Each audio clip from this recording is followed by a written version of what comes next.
Dear students, okay, ఇప్పుడు మనం Laplace transformations లో కొన్ని థియరమ్స్ నేర్చుకున్నాం. ఇనిషియల్ వాల్యూ థియరం కూడా అయింది. ఇప్పుడు ఫైనల్ వాల్యూ థియరం. ఒకసారి స్టేట్మెంట్ చూడండి. స్టేట్మెంట్ అంటే if f of t is a continuous for all t greater than 0 and of exponential of order t tends to infinity. అంటే మనకి ఇచ్చిన ఫంక్షన్ కంటిన్యూస్ అవ్వాలంటే కంటిన్యూస్ అయితే డెరివేటివ్ ఫంక్షన్ ఉంటుంది. ఒక ఫంక్షన్ కంటిన్యూస్ అయితే డెరివేటివ్ ఉంటుంది అన్నమాట. And f dash of t exists of class A, then limit t tends to infinity f of t is equal to limit p tends to 0 p into Laplace f of t that is equal to Laplace f of t అంటే మనకి ఇక్కడ f of p అని తెలుసు. So that is limit p tends to 0 p into f of p. ఇది మనం చెప్పాలి. ఓకేమా? ఇప్పుడు చూడండి, దీని ప్రూఫ్ ఎలా చేస్తామంటే జాగ్రత్తగా ఉండండి. ఇనిషియల్ వాల్యూ, ఫైనల్ వాల్యూ, ఇది చాలా ఇంపార్టెంట్ థియరమ్స్. ఇప్పుడు మనం చెప్పేది ఏంటంటే it is a continuous. Let f of t మనం తీసుకున్న function is continuous and we know Laplace of f of t is equal to Laplace f of t అనే function కి మనం లాప్లాస్ ఫార్ములాను అప్లై చేస్తే we have integral 0 to infinity e power minus pt f of t dt. ఇది మనకి ఒక result మనకి తెలుసు. దీన్ని ఏమంటాము? f of p. ఎప్పుడైనా సరే జాగ్రత్తగా చూడండి, f of t అనే ఫంక్షన్ కి లాప్లాస్ మనం అప్లై చేసుకున్నప్పుడు f of p అనే ఫంక్షన్ మనకి రిజల్ట్ వస్తుంది. ఓకే, ఇప్పుడు మనం దీన్ని బేస్ చేసుకుని ఒకలా ఆలోచిద్దాం. దీని ఏంటంటే లాప్లాస్ ఇంటిగ్రల్ మనకి తెలుసు కాబట్టి ఒక చిన్న వాల్యూ ఉంది మనకి.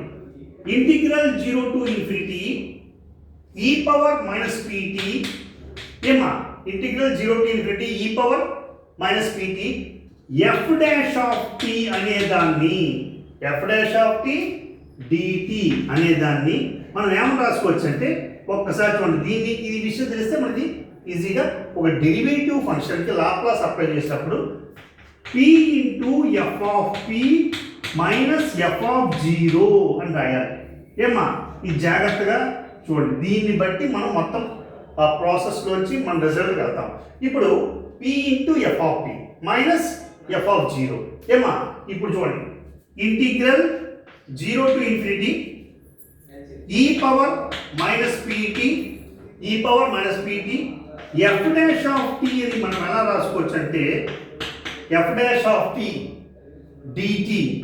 ఏంటంటే ఇది మనం ఇచ్చిన ఫంక్షన్ ఇది integral 0 to infinity e power minus pt f dash of t dt ని ఇలా రాసుకున్నాం కదా. దట్ ఈజ్ ఈక్వల్ టు మనం p into f of p. f of p అంటే ఎంత వస్తుంది? Laplace of f of t అని రాయొచ్చు కదా.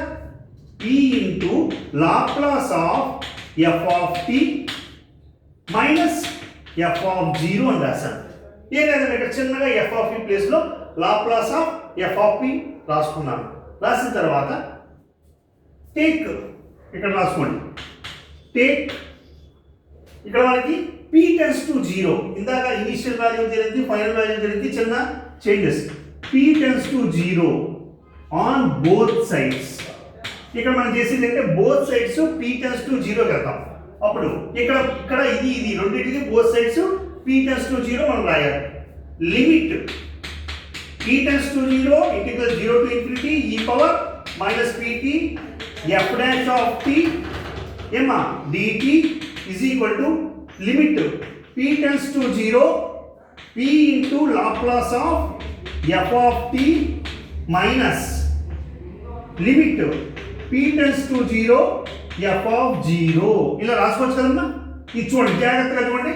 ఇక్కడ p tends to limit p tends to 0 limit p tends to 0 limit p tends to 0 apply చేశాను. అదే కదా మనం చెప్పింది. ఇక్కడ అప్లై చేసాం. అప్లై చేస్తే ఇక్కడ దీని వాల్యూ ఒకసారి మనం ఆలోచిస్తే కనుక limit p tends to 0 f of 0 అది p అనే టర్మ్ లేదు కాబట్టి కాన్స్టెంట్ అది అలాగే ఉండిపోతుంది. ఇక్కడ చూడండి, p tends to 0 నేను p ప్లేస్లో 0 అప్లై చేయాలి.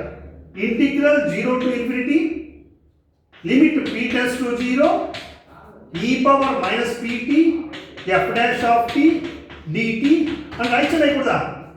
ఒకసారి జాగ్రత్తగా చూడండి. లిమిట్ ఇంటిగ్రల్ 0 టు ఇన్ఫినిటీ ఉంది. Limit p tends to 0 e power minus pt f dash of t dt. ఇక్కడ limit p tends to 0 p into Laplace of f of t minus f of 0 అని రాసుకుంటాం. ఏమా f of 0 ఎందుకు రాశాను అంటే ఇక్కడ p tends to 0 p అనే term లేదు, ఉంటే దాని వాల్యూ సబ్స్టిట్యూట్ చేద్దాం.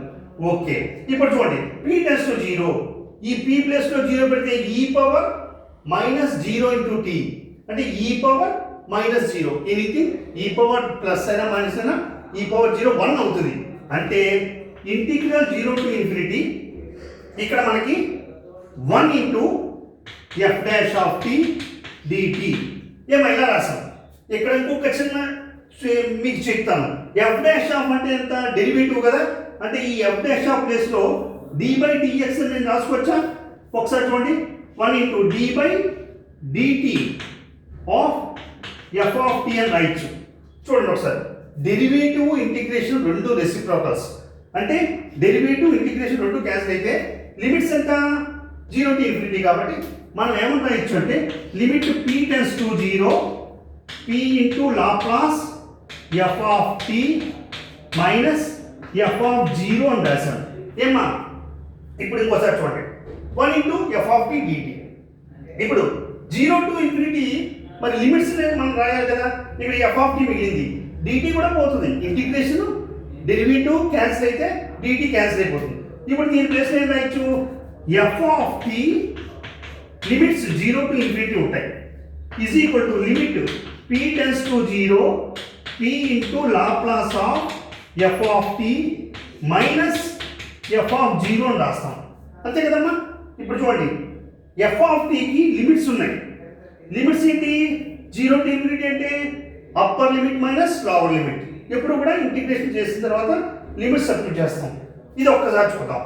ఇక్కడ మనకి అప్పర్ లిమిట్ ఎంతమ్మా, ఇన్ఫినిటీ, లోవర్ లిమిట్ ఎంత 0, అంటే f of infinity minus f of 0 రాయొచ్చు కదా. ఒకసారి చూడండి, f of infinity minus f of 0 is equal to, మరి చూడండి f of infinity minus f of 0 is equal to, ఇక్కడ p టెన్స్ టు ఇన్ఫినిటీ ఇది ఇలాగే ఉంచుతాను, ఇది ఇలాగే ఉంచుతాను, అంటే limit p tends to infinity p tends to 0. ఏమా p tends to 0 p into Laplace f of t Laplace f of t minus f of 0. ఏమా అంతే కదా. ఇక్కడ మైనస్ మైనస్ రెండు f ఆఫ్ 0 కొట్టేయచ్చు. అప్పుడు ఏం మిగిలింది, that employees f infinity is equal to Laplace p tends to 0 p into Laplace f of t వచ్చింది. ఏమో ఒక్కసారి ఈ రిజల్ట్ చూడండి, f ఆఫ్ ఇన్ఫినిటీ మనము దీన్ని లిమిట్స్లో మార్చుకుంటే f ఆఫ్ ఇన్ఫినిటీని limit t tends to infinity, చూడండి జాగ్రత్తగా, t tends to infinity limit t tends to infinity f of t అని రాశాను is equal to limit t tends to 0 p into Laplace f of t. ఒకసారి t tends to infinity, t plus infinity పెట్టామనుకోండి, f ఇన్ఫినిటీ అయిందా లేదా, f of infinity, అంటే దీని limit t tends to infinity f of t is equal to limit p tends to 0 p into Laplace f of t. ఇదే మన result. ఒకసారి చూసుకోండి, limit t tends to infinity f of t is equal to limit p tends to 0 p into Laplace f of t. ఏమా ఈ theorem అనేది చాలా జాగ్రత్తగా నీట్గా అర్థం చేసుకోండి, చాలా ఈజీగా ఉంటుంది. ఓకేమ్మా, ఒకసారి చూడండి. Thank you.